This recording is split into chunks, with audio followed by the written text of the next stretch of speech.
going forward, I was emasculated by my aunt because she thought I should have male tendencies in my life, and she thought I was half sociopath, which she came to the conclusion that I was half gay.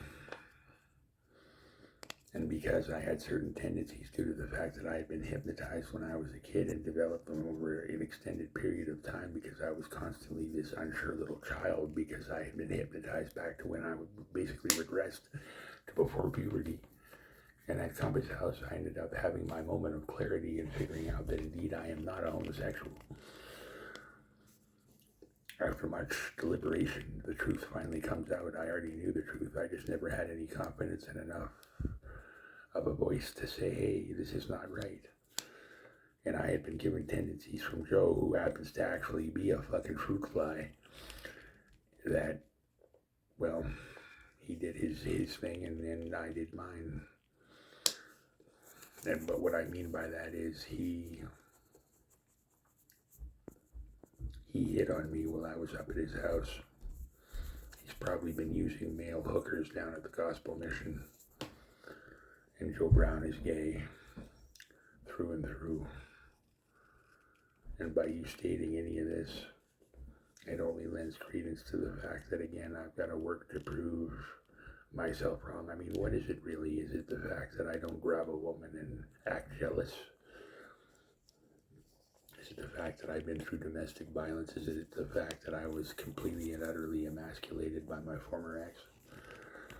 Is it the fact that I was victimized at a lot of these shelters that I went into and treated like a fucking punk because I was a nice guy that got put in the wrong place at the right time or the wrong time, depending on what the case may be? I've never been rude or cruel to a woman in my whole entire life, and for that I got fucking punished for it. So maybe I should start being rude and cruel to a woman. What do you think?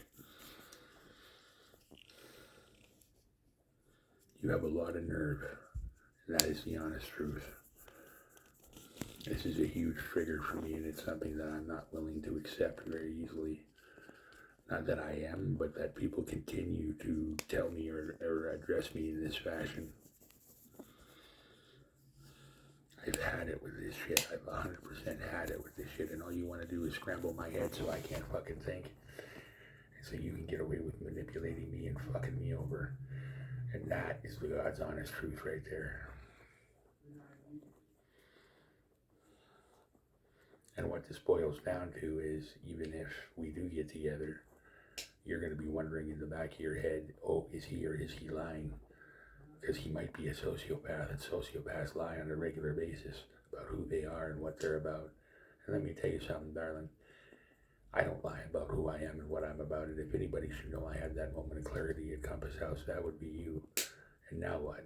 I have to fucking mask up again because of all this shit. Because you can't possibly fathom how difficult this was for me the first time around, because I had been emasculated, because I had been abused and gaslighted, because this continued for an extended period of time.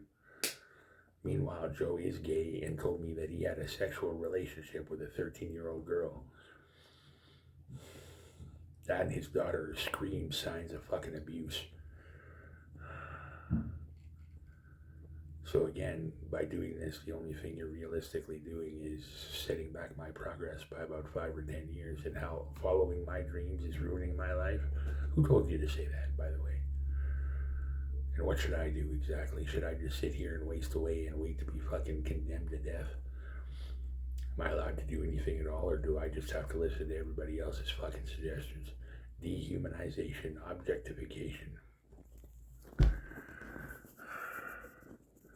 Everybody wants respect, but I guess I don't get any now, do I?